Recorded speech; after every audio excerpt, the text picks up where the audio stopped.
Pode começar?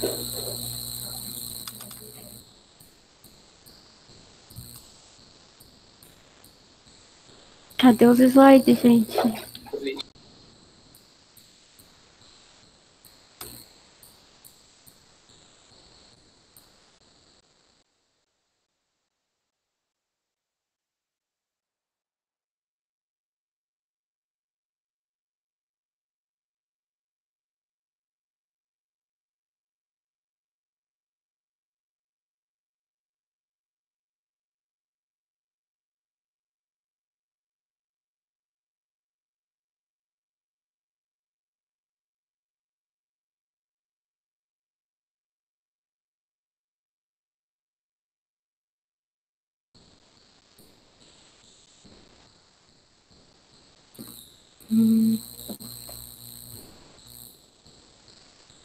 Hi, my name is Luisa.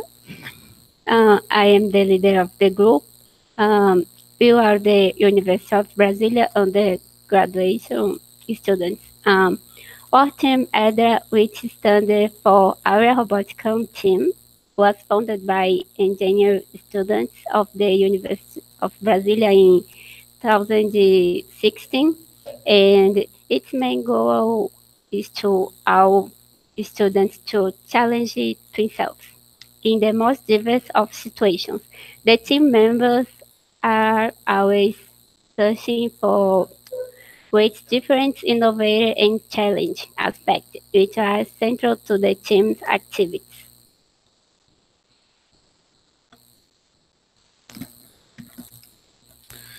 So what inspired us to make a drone from Mars? We were faced with the challenge of exploring Mars, with strong winds, a thin atmosphere, irregular terrain, low temperatures, and a lack of magnetosphere. Although hard, it is a unique opportunity to foster new technologies, which will become more accessible to interplanetary explorations. Besides developing new industries, promoting greater cooperations between nations, united by a common goal and leaving a legacy to society as a whole. The project consisted on developing an UAV capable of flying in Mars' atmosphere and fulfilling specific system requirements established by the competition. In order to achieve this goal, the team relied on studies carried by America's Space Agency, NASA, and on aircraft models developed by the Martian environment in other competitions. To design a drone, many fields of knowledge must be taken into consideration, since it comprises different structures and systems. So, to better organize the team, 5 work groups were created: aerodynamics, structure, electronics, controllability, and propulsion.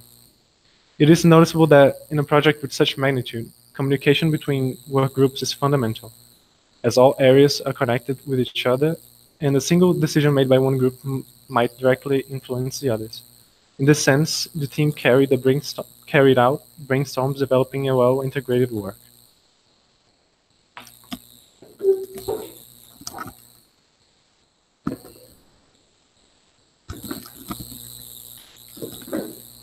The aerodynamics group first had to calculate the Knudsen number to define which kind of formulation would be used.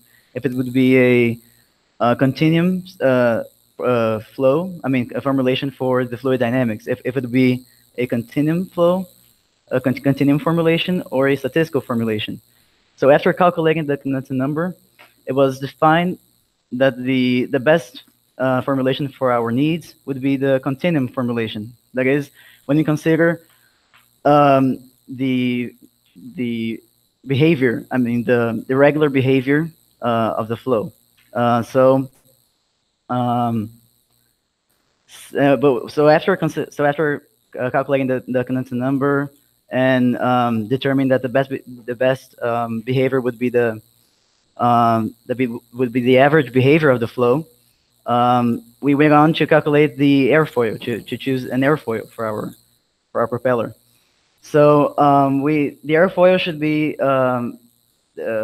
should have a great performance, a good performance on low Reynolds number, which is the case for the Martian atmosphere. If you calculate the Reynolds number, you would see that it's quite low for the Martian atmosphere. So the team analyzed several airfoils, and considering some other aspects that we needed, some other requirements, some other mission requirements. The best airfoil that had a good performance under low Reynolds number conditions was NACA 4404. So after having an airfoil for our propeller, we went on to choose a software, a modeling software, which we would use to analyze, to run tests on our propeller, and to finally decide to finally have to model our propeller. That is. So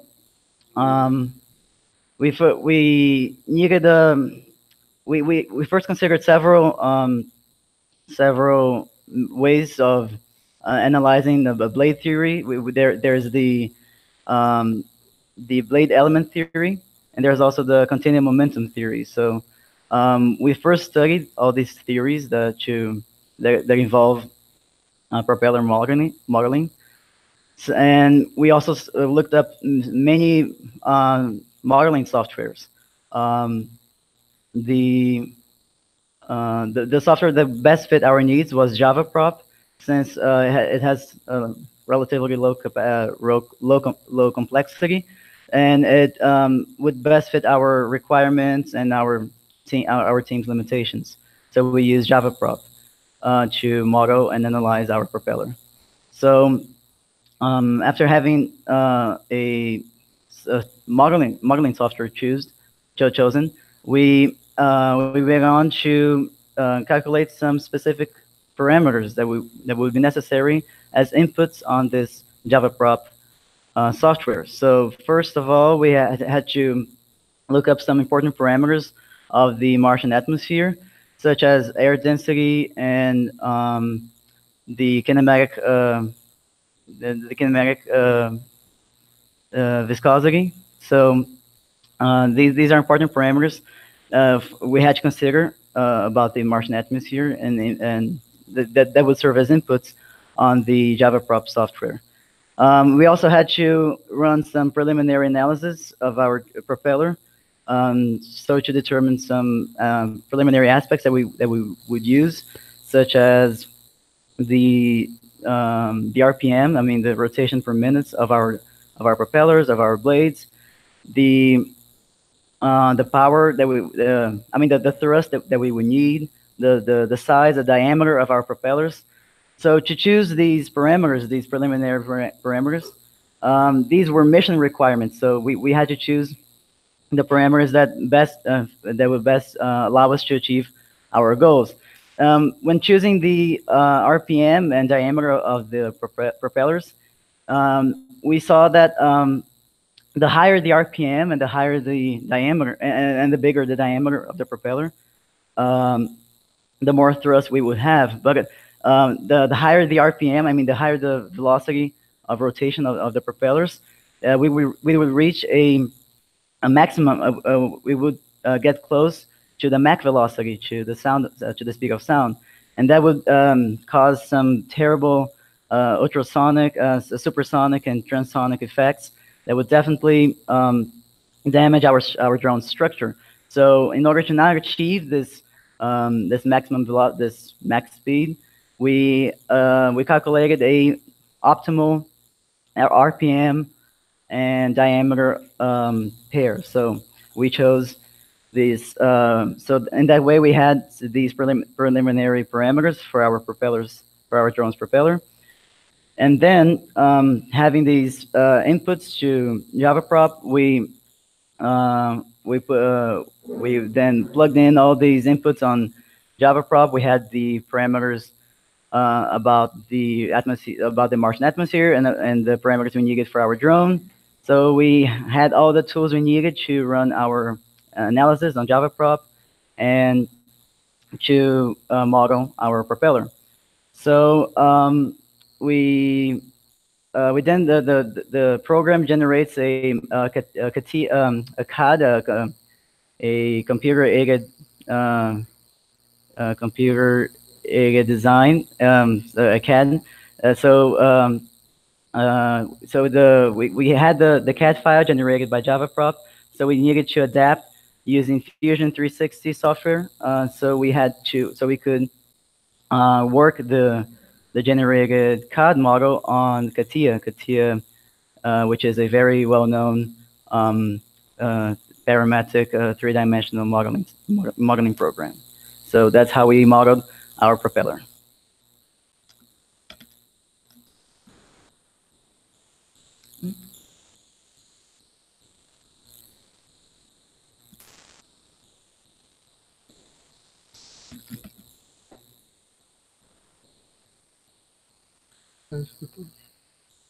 Now about the structure.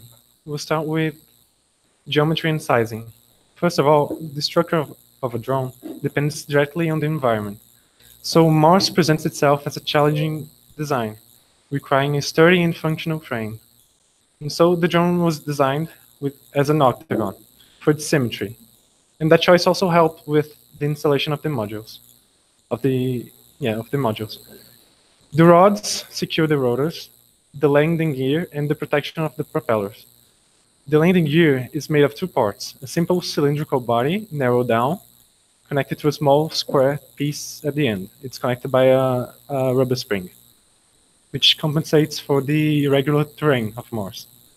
The protection of the propellers was based on a market model, the Zero-Tech Dobby, and surrounds the drone across its full length in synthetic rubber, protecting the blades from collisions.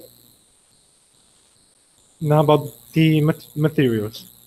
We chose the materials, and to make that choice, we had to take into account the instability of the environment.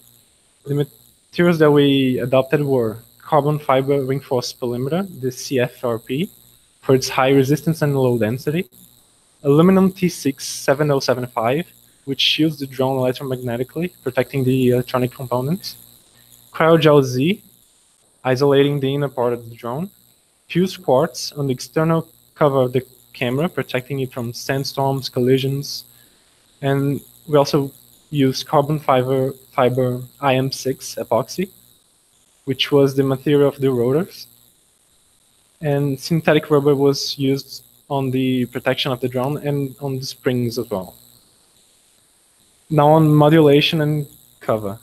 We developed mechanisms to switch the drone's module depending on the mission, which ensures a maximum efficiency and performance.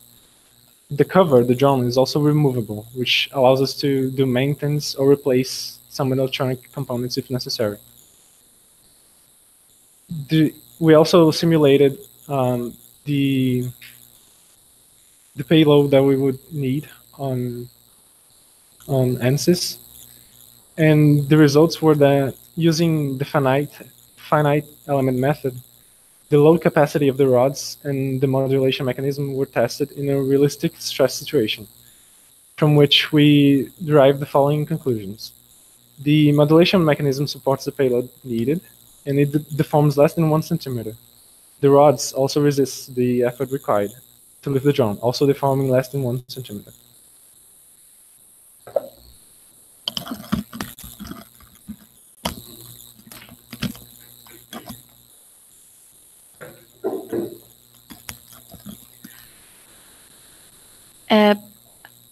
Hello,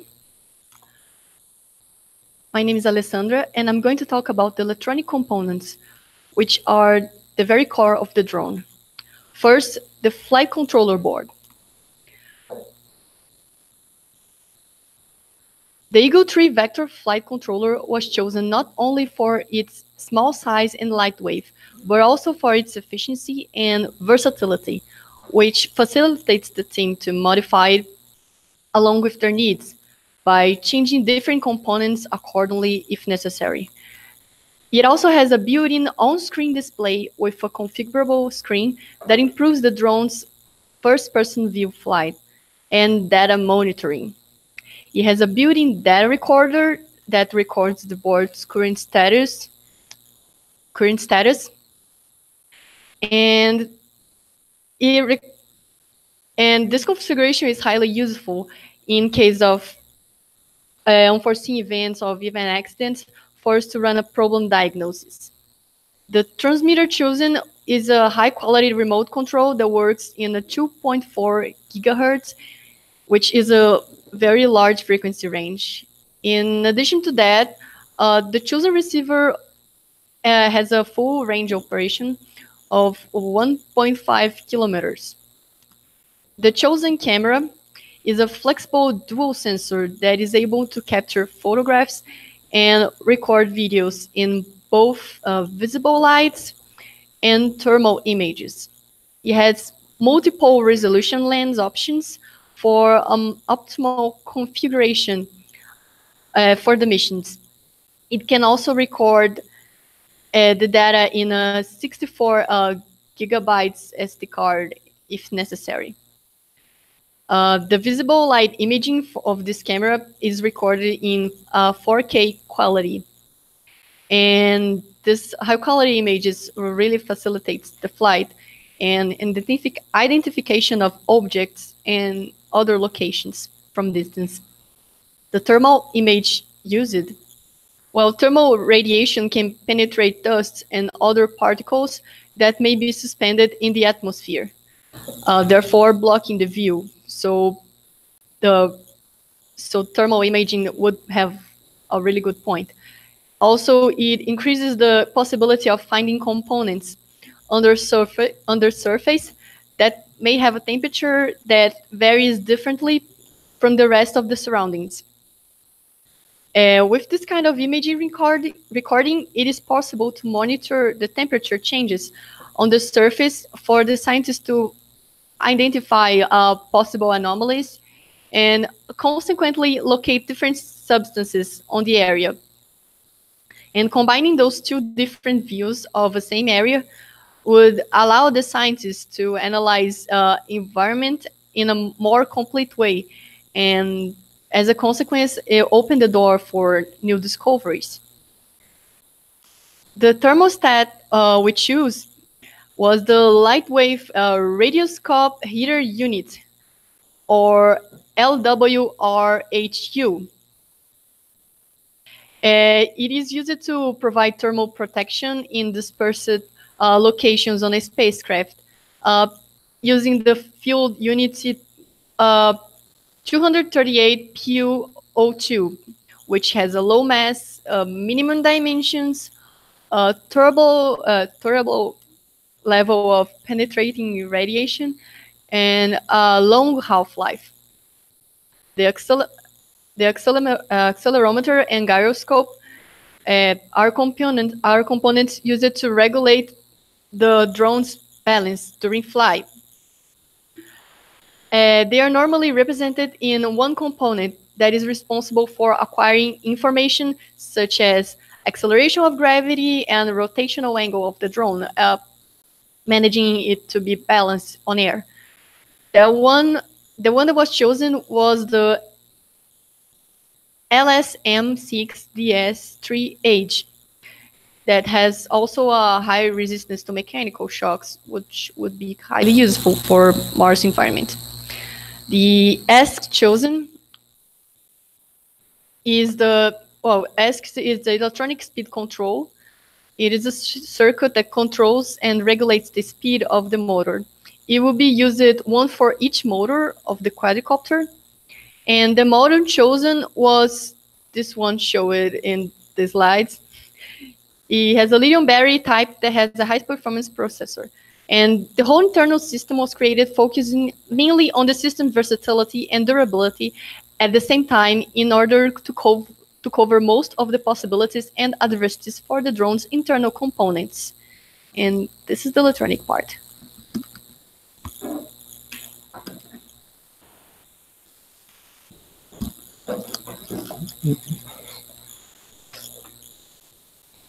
So hello, now I'm going to talk about the controllability part, and we start with the requirements for this area. We need a stable drone. What that means, we need a drone that is flight static and dynamic stability, and also needs to respond correctly for the flight modes, and have a stable flight for the respective maneuvers. And now in this picture we can see there is a quadcopter. There is the design project by the team. That is a drone quite stable and have 2 planes of symmetry that allows a lot of the stability for the drone. Now in this picture, we can see the main properties of the drone, like thrust, angular and linear velocities, the angles of pitch, roll and yaw, and also the relation between the different reference systems, like the northeast down and the body system.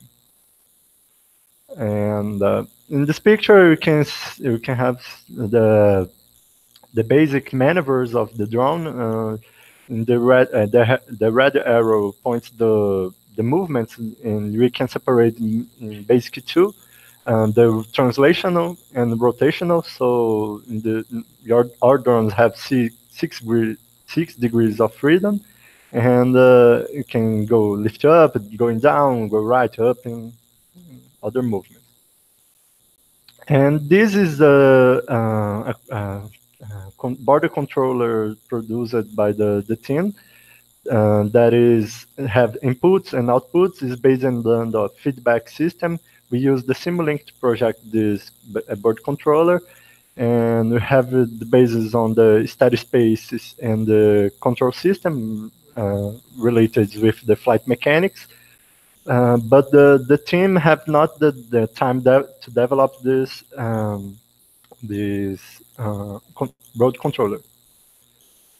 So we use the Ego Vector software, that is the board controller used for the drone, and you analyze the software, the flight stays, like the takeoff, the landing, the hover, and the flight with the different wind speed. And also pre-program the flight modes, the 2D mode, the loiter mode, that is the mode that rejects the wind, the effects of the wind, or you can say that, and 3D with ride and hold. That is the principal flight modes that we can detect.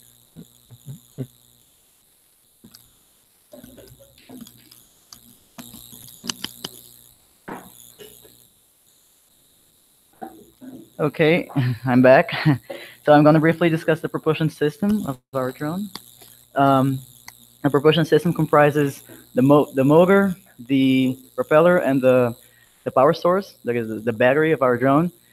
I already discussed here the propeller, which was analyzed and modeled by the Aerodynamics group. So I'm going to just discuss briefly about the motor and the battery. So we first considered AC motors and DC motors. So we chose DC motors because of they're easier to control. It's easier to control their speed, and they're also more power efficient.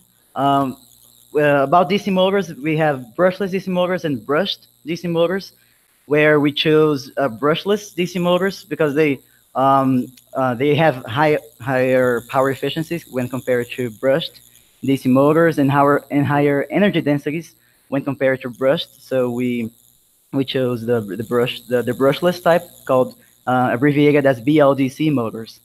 So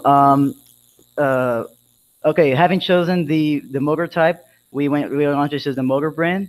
We chose BEI Chemical since it is the leader in aerospace industries, and it's known for manufacturing high technology and high performance machinery. So we chose BEI Chemical.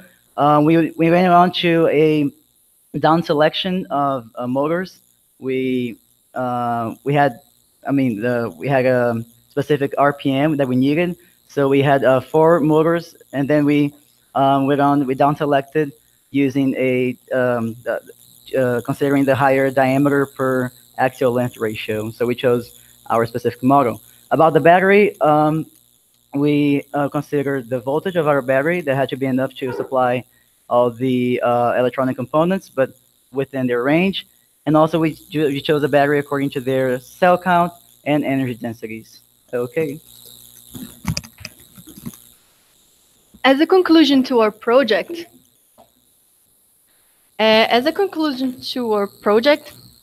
during this project, even though we faced many adversities, and Mars environment proved to be quite challenging for all the previous mentioned areas, being to the planet's atmosphere, gravity, terrain, climate, or even the lack of a magnetosphere, The project itself open path for much more improvement and our ideas to mature. So our knowledge, so does our knowledge about the project.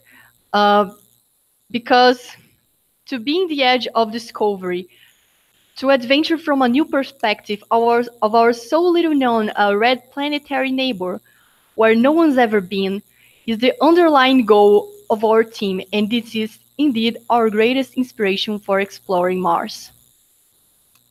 Thank you very much.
Congratulations for the team. It was a really good presentation. You have made really good analysis. Congratulations, it was a good work. And now we are open for questions.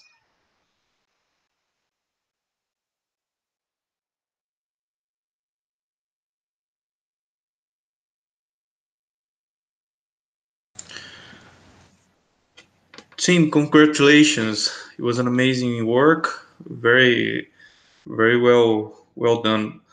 I have some questions. First of all, one of the main challenges on Mars robotics is dealing with Mars dust or regolith. What would be the effect of Mars dust in your drone design and operations?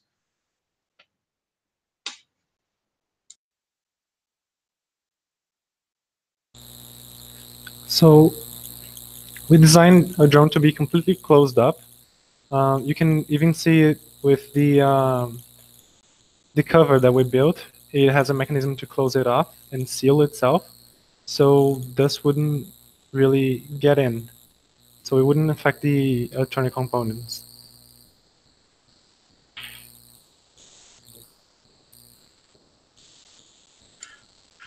Great, thank you very much. What was the most difficult topic you faced during the project? I think building a drone from Mars itself, it's already really difficult, mostly because of the low air density. Because of that, we needed very big propellers, and we needed a very big structure to put everything together. So the environment itself, it's not very inviting for drones. So I think the hardest part was to concept a drone that would actually fly. Thank you. Apart from Mars, where do you believe are other great opportunities for drones on solar systems exploration? I think as soon as we develop enough work to build drones from Mars, I don't think we have a limitation for any planet on our solar system.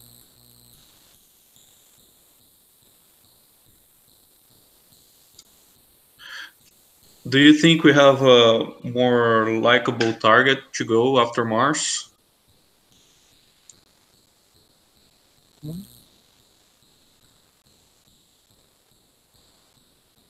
Not specifically no, but a lot of studies still being done on Mars. I think we should take baby steps.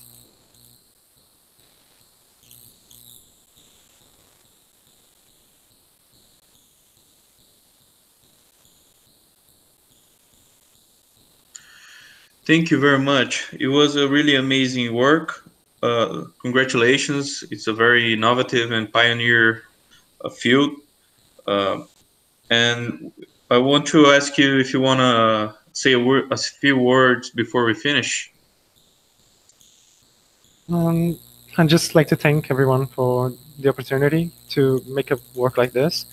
It was really, really important for us as graduation students to learn more about all this, and it's an opportunity for us to learn. So just thank you.